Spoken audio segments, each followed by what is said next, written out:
Good morning, guys. Bulalo tayo, guys. So, gagamit tayo ng beef shank bone. Yan. Samahan natin ng isa lang yung kinuha ko. Kasi meron ako ditong malaki na bones pa rin. Bali, dalawa yung gagamitin ko.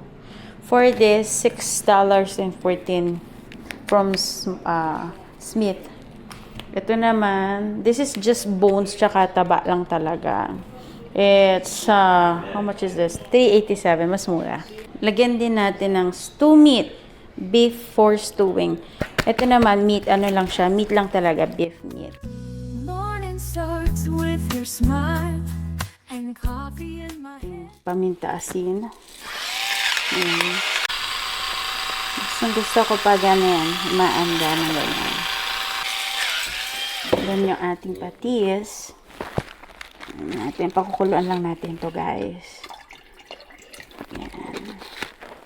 And ang ating asin. Naman natin yung asin. Guys, meat stew. Yan, pakuluan lang natin muna yung meat natin bago natin siya lutuin. Guys, bulo na siya. Patatas natin, guys. Patatas. Kasi konti lang yung onion ko. So, nilagyan ko na onion leeks. Then, yung ating 3 piraso lang ilagay ko na mais, guys. Yan. Then, pakuluin ulit natin. Isa pang kulo. Oh, soup. Yan. Palambutin naman natin yung ating patatas, yung ating mais. Kumukulo-kulo na. Guys, ang sarap. Tinikman ko. Iba talaga pag nilagyan mo siya ng patis. So good. Wala, guys. Tapos na. Look at this, guys. Eat. Ang daming gatil. Tinanong ko, ano ba ang benefits ng bulalo? So, bulalo is really a healthy food. Because I remember yung wound care nurse ni Mama. Ang sabi niya, pakainin ko ng pakainin or higupin na sa si Mama. That time, may sugat si Mama sa bed sore sa buttocks niya. So, sabi nung wound care nurse ni Mama or doctor is Filipino kasi siya. Sabi niya, pahinumin mo ng pahigupin mo ng sabaw. Ang sabi, ito yung mga benefits ng bulalo. Protein para sa muscles. Ang laman ng baka ay may mataas na protein. So, collagen at gelatin mula sa buto. Ang matagal na pagpapakulo ng buto ay naglalabas ng gelatin, collagen na maaaring makatulong sa joints and connective tissues, skin elasticity, gut lining support, bone marrow, utak ng buto. Ito yung nihigop, may iron at zinc. Then, yung mainit na sabaw para sa hydration. Ang sabaw ay nakakatulong sa fluid intake at nagbibigay ng comfort lalo na sa kapag pagod. So, pero mag-ingat daw kung mataas ang cholesterol, uric acid o may kidney problem. Dahil ang beef na taba at bone marrow ay maaaring mataas sa purines at taba. So, huwag sobrahan ng taba at alat ng sabaw. So, yung pampalasa lang na nilagay ko dyan, guys, is yung patis, nor cubes, salt and pepper. Yun lang. Tapos, yung natural na onion. Since yung onion ko, konti na lang kasi yun. Kalimutan kong bumili. So, nilagyan ko ng green onion. So, yun. Masarap siya, guys. Sobra.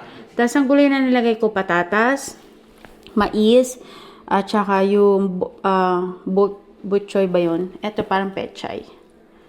So, yan. Tikman na natin. Patatas, di ko masyado itong niluto. Si Pedro gusto niya yung labog na labog. Ako ayoko. Kaya nauna akong kumain sa kanya. So, yung mga gatil na to, guys. Ito, ang sarap nito, guys. Alam naman natin mga Pilipino yan.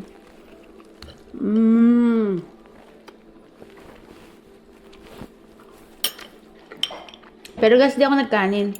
May kanin lang kasi ako this morning. So, ayoko na magkanin ngayon. Sarap guys.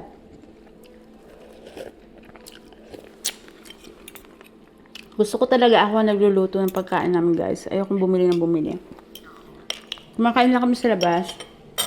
Pag nagustuhan, pag natripan lang. Pero usually, ayokong kumain sa labas. Mas gusto kong kumain dito guys. Mas gusto ko yung luto ko.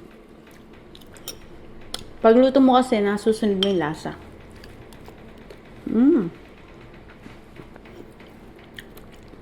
Tingnan na ito guys. Oh. Gusto ko itong maipakita sa inyo. Yan guys. Oh. Wow. Sarap guys. Kailangan ko siguro dito ng gunting. Yan. Oh, ito oh. Oh, $3 lang yung isang, mga dalawang ganito. $3. Mas mabilis. Mas madaling kainin. Kasi medyo, chewy to eh. Diba natin pahirapan yung sarili natin, guys? Thank you for calling. Pedro is working, guys. Sure. Let me see here. Sarap ng sabaw niya. Because if you are doing payroll closure, it won't generate yet. Hindi ko tinanggal yung pinakatangkay, guys. Tuesday. So I think by Thursday. Para hindi magbitaw-bitaw. Kasi usually ayaw naman niya ni Pedro. Tsaka ayaw niya lang ng ganyan to. So ako lang ang kakain. Nagluto na, tsaka ako siya tinatanggal. Hence the reason why I bought. Para hindi lang kalat-kalat ba? Making sure. Gusto ko magkakasama sila. Let me just This is so good, guys. click away. God is so good. Okay. So this was approved on Mm. December. Seeing here. Masarap to may white rice, pero kumain na kasi ako ng adobo rice kanina. Let me try something. Let me go back into the payments and just shake things up and reconfirm it. Approved. Okay. Actually, it's a personal site. Let's see what happens. Mais.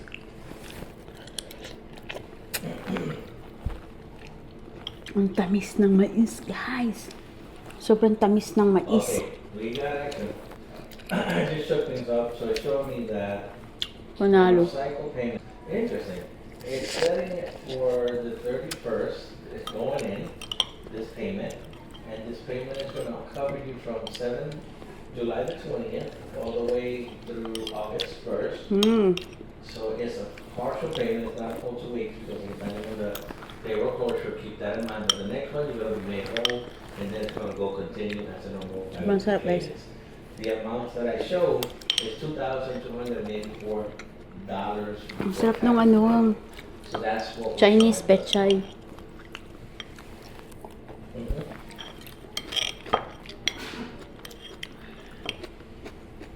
Hanap ko lang kasi.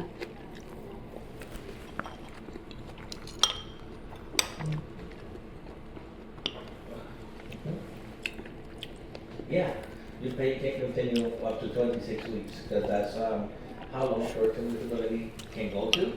So yes, if you need. I don't understand the excessive sleep.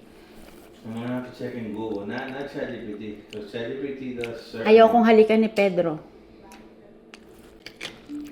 Guys, ayaw kong halikan ni Pedro kasi mag-ras daw yung labi ko. I'm gonna ask that. Tama yung malambot na buto. Your touch reminds me I'm right where